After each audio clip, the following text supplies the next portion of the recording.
Hello everybody, welcome to another video. Today is the 10th of October and today we're looking at several notable updates beginning with the Yanchur River line. Then we'll zoom in on the Kazenyi Torets pockets because the Russians are now assaulting it in full force with dozens of armored vehicles, largely from marine units. So we're going to talk about the course of those clashes.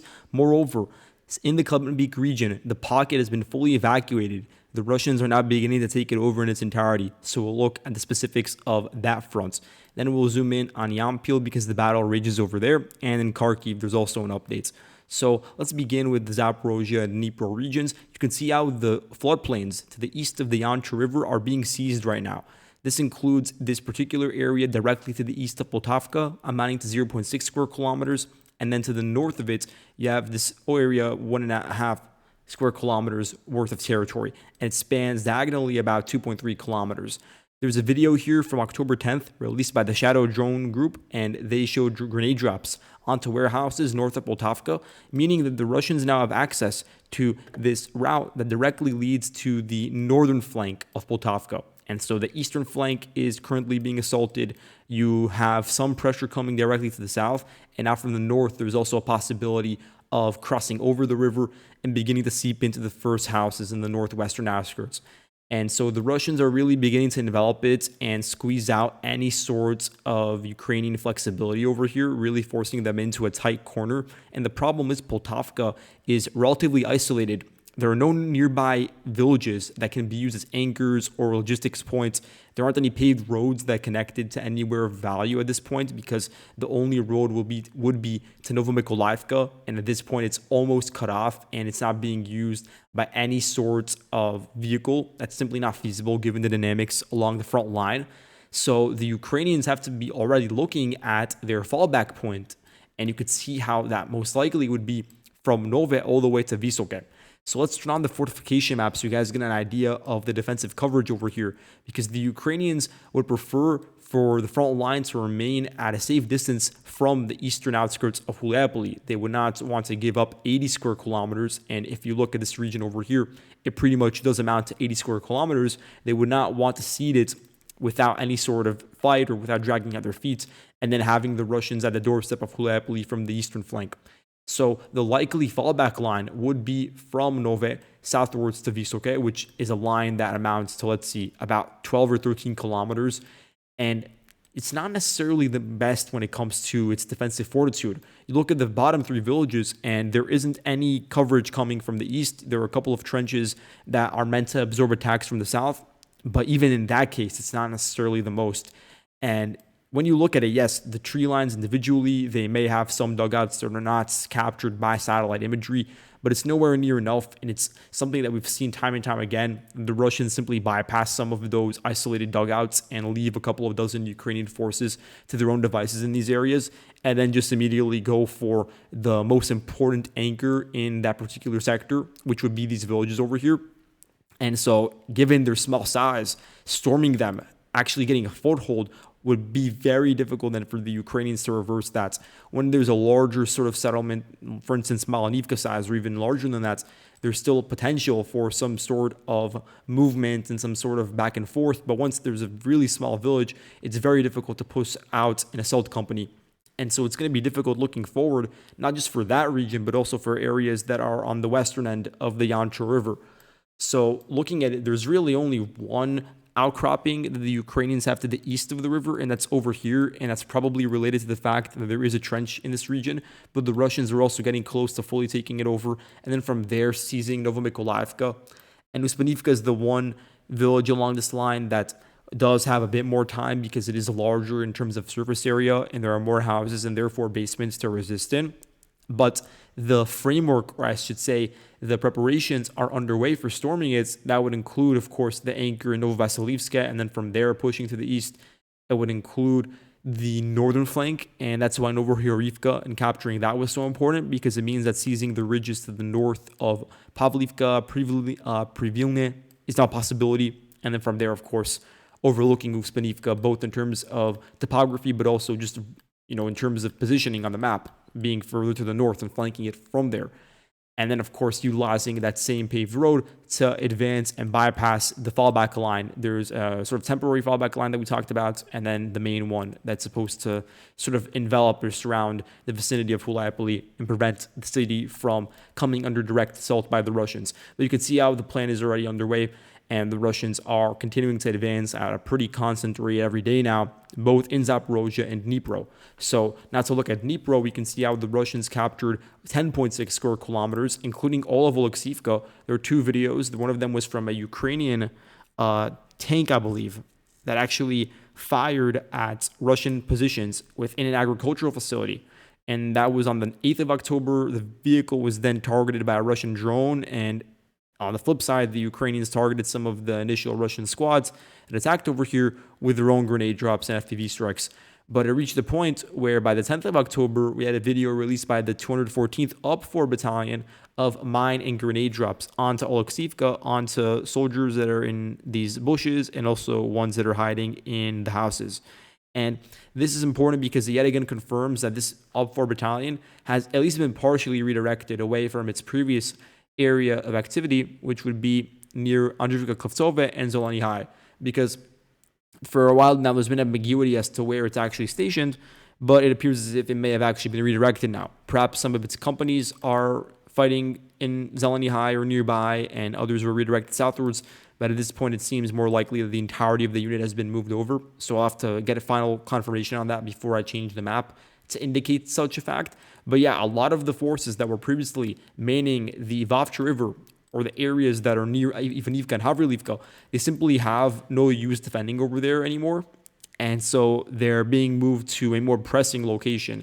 And despite that fact, the Russians have still taken over Oleksivka, and in the process, all of the fields and tree lines to its south, and puts the Ukrainians that are located in these ravines north of Stepove in a serious conundrum because they're relatively cut off. I mean, look at the nearest Ukrainian garrison. It's located in Arestopil.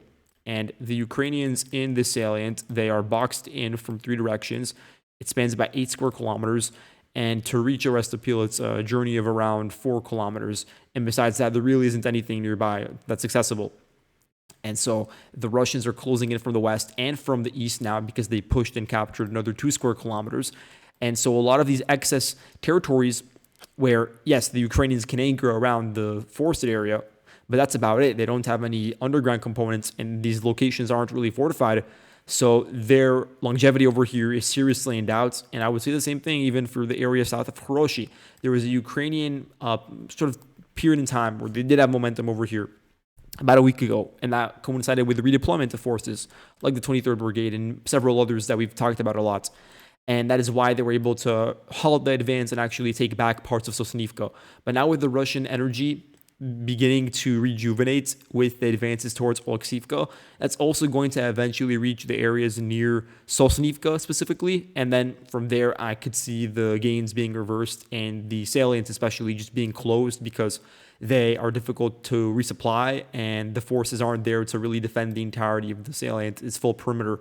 There are too many holes that can be used to force a retreat, lest there be some sort of isolation if they don't retreat. Now, if we zoom in over here, we can see that there's been a bit of a reversal near Sechneve and Novoselivka, and this also goes hand in hand with an assault north of Alexandrograd.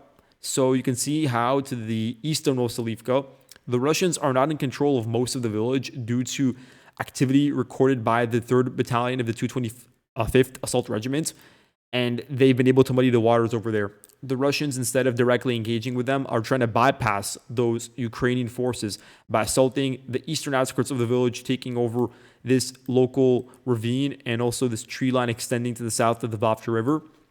And from there, they would hope to then turn their focus back on Novoselivka from the eastern flank and just squeeze the Ukrainians out because their backs would be facing the river itself. And so there's not a lot of flexibility when it comes to where they can be positioned. Now, in Sechneve, the same thing is going on. The Russians are pushing to the east. They've captured about 1.3 square kilometers, and they're trying to force the Ukrainians out of their forward positions in western Sechneve. At the same time, there's also the push from the west because you could see this expansion over here with the yellow polygon. So they're trying to squeeze the Ukrainians out of their outstretched pockets over there as well. And all of this is happening, all of these Ukrainian assaults are happening because they still have a footprint in Alexandrograd, which allows them to then move forces from, for instance, the I think it's the 141st Brigade over here. So then they move southwards and assault Sichineve from that location. So the Russians are now making a move to fully take over Alexanderrad. So they pushed and captured 3.8 square kilometers to its north, including some of these forested lines. And that's good because it's for the Russians, of course, because it gives them an opportunity to seep into an area and get a permanent position. And it's very close to the Yanchur River, actually. And so now the direction in which this is heading is trying to just fully expel the Ukrainians and push them to the western edge of the river. And from there, they would be situated in an area that's really wooded and really forested. There's a video over here from the 61st Mechanized Brigade wherein they conduct FPV strikes onto trenches north of Alexanderrad because there are some fortifications over here. They're not even visible on satellite imagery in some cases, but yes, there are fortified posts over here, and naturally they become accumulation points for the advancing Russian side. Now, let's move on to what's going on in not Pokrovsk, but to its north. There's been a really interesting development in the Dobropilia and then also the Kazenyi Torets River pockets. Beginning with Zoloty Kolidiaz, the Russians are getting close to it yet again, and they captured about 1.27 square kilometers in the process, pushing northwest of Kucherov Yar. The fact that the Russians held on to Kucherov Yar was absolutely critical in mid-August because the loss of Kucherov Yar would have then precipitated further advances and would have denied the Russians in the salient any sort of anchor around a populated area. So the fact that they're able to retain control is now proving to be critical 2 months later because they're using it as a staging ground and doing so in conjunction with this nearby road to advance northwards. And they've been able to arrive at a really well-defended Ukrainian defense line. You could see how many layers it has actually over here on the map. It's layered with sort of 5 different components, and you could see that there's dragon's teeth on either end. There's anti-tank ditches. There's a main trench in the middle. So the Russian infantry, they were able to depopulate it of Ukrainian forces due to a robust aerial campaign. So there was a lot of FAB strikes in this area, but also just FPV crews working on this location. So it's simply not feasible for the Ukrainians to have any forces out on the open holding on to it. And then they paved the way along this road to actually storm it themselves. So the 3rd Omega National Guard Counterterrorism Squad, they dropped grenades onto those Russian forces as they were overrunning the fortifications and getting pretty close to Zoloty Kolidiaz because naturally they'd want to reassert control over the village they once controlled. Now, Omega, they're deployed over here and they're involved in the attempted repulsions of this attack. For now, the Russians appear to have actually gained a foothold north of the fortifications. And it's about just expanding their flanks. That would be the main goal. Because you could see how the western flank isn't well developed. There are a lot of ravines over here that could be taken over by the Russians theoretically. And that would provide a lot more security to Kucherov Yar and to Vilny, for instance. And then from there, the salient would become far wider. It would be, more voluminous, and that would give more freedom of operation for the Russian side. But over and above everything, the number one goal for the Russians wouldn't just be to simply close the Yanchur pockets, and that would get rid of all the logistical nightmares. It would also give the Russians an opportunity to recalibrate their focus on the sort of northeastern flank of Pokrovsk. But that's not a main goal right now for the Russians. Pokrovsk, in spite of all the challenges, is not enduring the same degree of, assaults that the Kazenyi Torets River is incurring right now, because the Russian forces from the 177th Naval Infantry Brigade, and there were a couple of other ones over here, or not brigade, but regiment, and then in conjunction with that, also the 40th and 155th. Those are the 3 units that were involved in this most recent assault. But you also have the 61st Brigade that is operating around here. So those 3 Marine units, they are now starting to utilize armored assets in really large quantities, and they started doing so on October 9th. So according to the 1st National Guard Army Corps, Azov, they say that 35 tanks or armored fighting vehicles, in addition to 40 motorcycles, were used in several waves of assaults or several waves of attacks to seize all of Volodymyrivka. This occurred along 2 main routes, one of them being the paved road that bisects Pankivka, and then from there takes a turn to the east and then to the left, and then from there arrives at the town itself. And then another route from Popiv Yar, you have this paved road, and from there there's a connection to the east of Volodymyrivka. So that's where we saw most of the activity. Footage was shown of some of the destruction, and Deep State actually gave specifics about the time frame for when these assaults occurred. They say that at 12 or noon on October 9th, 7 vehicles were utilized, And you could see how, just in terms of specifics, it was 6 motorcycles and 3 armored personnel carriers specifically that pushed along this road over here, Volodymyrivka Bishevo, that's the name of this road in this location. And there are actually images indicating the destruction, but also the presence of Russian forces over here. So we have over here, one of those videos is from the Black Swan unit of the 225th Assault Regiment of FPV strikes onto armored vehicles and onto the infantry that dismounted during those armored assaults. And then over here, 3 of the 155th Marine Brigade's BMP-3s were destroyed while trying to enter into Volodymyrivka near the southern edge. So at the same time, around noon of October 9th, there was one turtle tank that dropped off 2 landing forces, and those were the ones that were targeted in that video from the 225th. And at the same time, around 3 p.m. on that same day, so just yesterday, there was another round of attacks, and then by 5, 2 tanks were utilized. And in total, according to Deep State, there were 16 vehicles during that one day of assaults, in addition to 6 motorcycles. So I don't know how that really jives with the claim from Azov that there were 35 tanks and AFVs plus 40 motorcycles, unless since then something has happened and perhaps in the days leading up to it, there had also been some degree of a Russian assault when you add it up all together, because they were not specific about the time frame. Now, from this eastern road, there was at least one wave that involved 4 infantry fighting vehicles, and there were geolocations of FPV strikes within Russian-controlled territory. So I'm not sure if there was an advance over here. There's not enough proof of that yet. But given the fact that Volodymyrivka is so small in terms of service area, the fact that Deep State would claim that between 50 to 75 soldiers were involved in the assault and that many of them are still unaccounted for, meaning they were able to enter in and have not been killed by drone crews, that indicates that much of the village is at least under Russian control, if not just in a gray zone, because it is so small that if such a large contingent were to be involved in such a large assault, then you'd assume that for the most part it's cleared of a Ukrainian presence. And it's also difficult because to the north of Volodymyrivka, you have the Kazenyi Torets River. And so moving back and forth along a low-lying open area is certainly difficult. But there is a fortified line over here meant to protect the entrance into Zahryzhove. And so now the Russians are just trying to solidify control over whatever they seized in Volodymyrivka.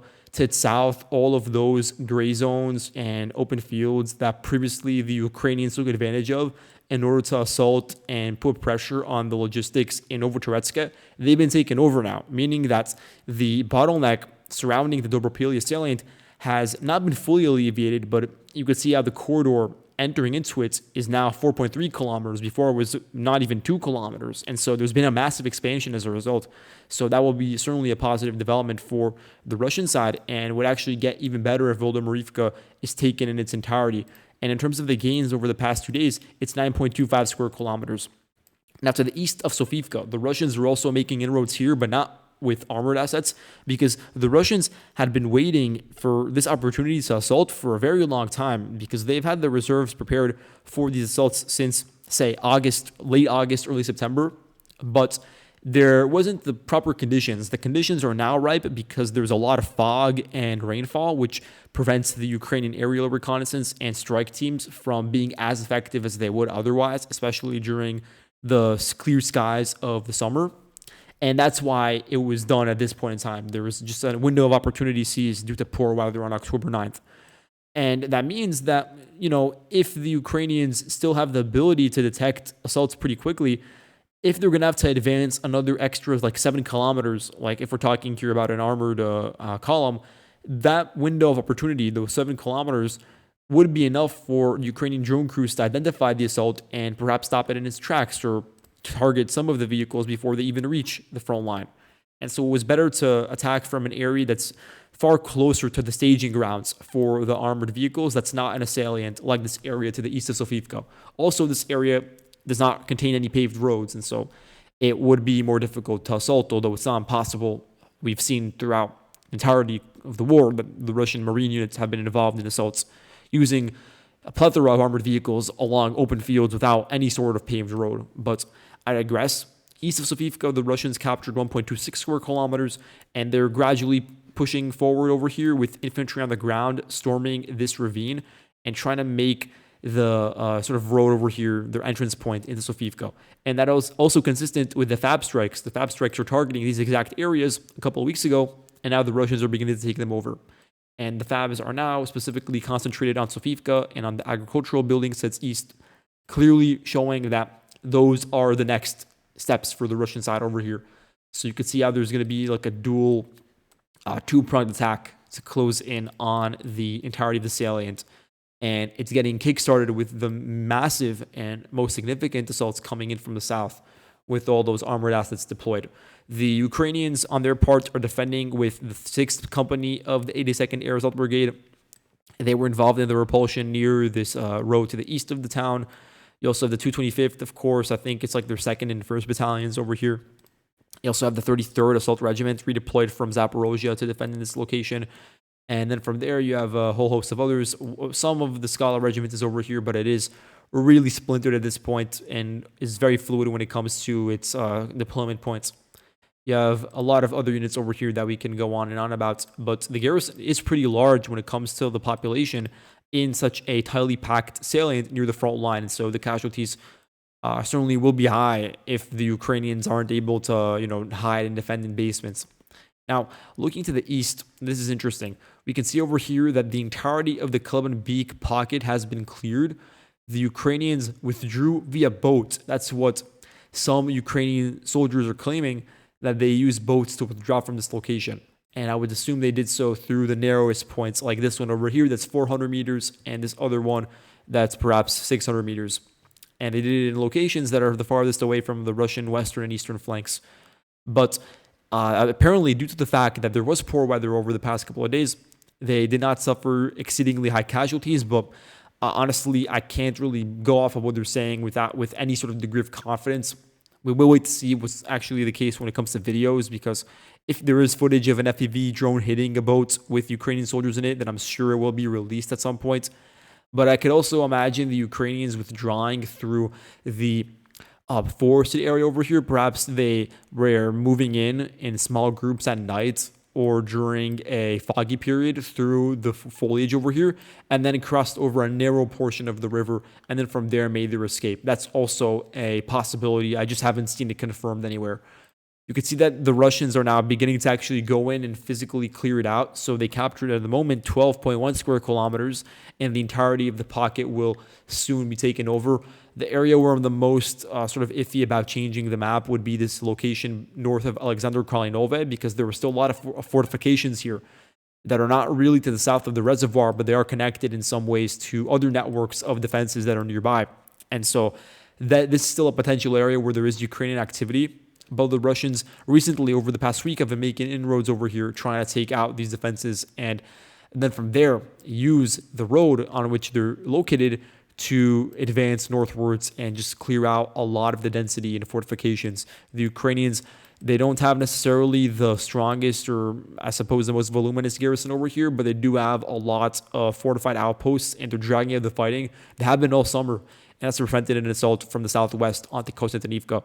But with the salient falling, there's going to be a massive improvement in communication standards between Yablonivka and the Torets forces in their garrison, and it will only improve as the perimeter to the north of the reservoir is taken over.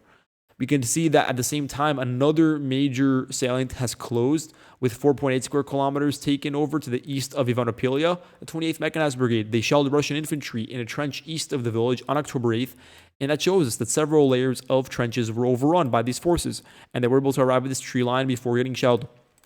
But there's still a lot of potential targets for the Russians that they have to clear out in this area. First of all, there's still ambiguity about this southernmost salient that is still a bit to the west of Delivka. There may be a Ukrainian footprint over here, but at this point in time, with the Kleban-Byk reservoir closing, there aren't any nearby anchors or communication nodes for the Ukrainians. And so even if they are still here, I suspect that they won't be there for a long time. It's simply not feasible anymore as the Russians begin to straighten out the front line. And from there, Ivanopilia is a target. The fields to its northeast as well, with all these fortifications, are also important because the Russians would like to create a unified spearhead that connects Volodymyrivka Lenina and the entire Torets River to the Russian foothold that's already existed and is continuing to expand. just to the east of Kostantinivka in these dachas over here. It's called the Yahidka district. So the Russians want to connect it to the forces that are located a bit to the south. And that also goes hand in hand with other connections over here. The Russians are in the process of clearing out this massive salient and these massive forested areas to the east of Pratichny with the intention of then unifying with the forces in the Yahidka microdistrict. And then from there, you'd see a smooth line of connection between Chasiv Yar all the way to Yablonivka, all with, again, the intention of, in 2026, assaulting Kostantinivka. Now, let's go on to what's going on over here in the Yampil region. Let's zoom in on Yampil. The Russian forces have been able to advance and capture about 35 hectares worth of territory, and the push westwards amounts to about 700 meters. And there's a video over here backing it up. So on October 9th, the Kalash group, they dropped grenades onto some of the forested regions, so perhaps it's in the north of Yampil or maybe even to the east. And in response, the Russians were still able to push deeper, and at that point, the grenade drops commenced on the houses in Yampil, indicating that now the only part of Yampil that's really solidly under Ukrainian control is this part that's sort of diagonal in terms of how it's skewed, and it runs just to the west of the Seversky Donets River over here. And so the northern chunk has already been taken over, but now the southwestern portion is the new focus, and it spans around 2 square kilometers. But there was a Ukrainian counterattack, or perhaps just a reaffirmment of their previous positions, because on October 10th, the 8th Special Purpose Regiment, they cleared out some of the houses in the southern parts of northern Yampil near the Zahryzhove Lake, and they took one Russian POW with them. And so the 8th Regiment, I previously was under the impression that they were in Sumy, but they appear to be located over here. So they were redirected in order to beef up the defense. But Yampil, of course, the Ukrainians are pouring in a lot of resources to it because they know that after Yampil, the Russians will have unfettered access to the entire network of forests south of Liman, east of Liman. DRGs will make use of that, of course.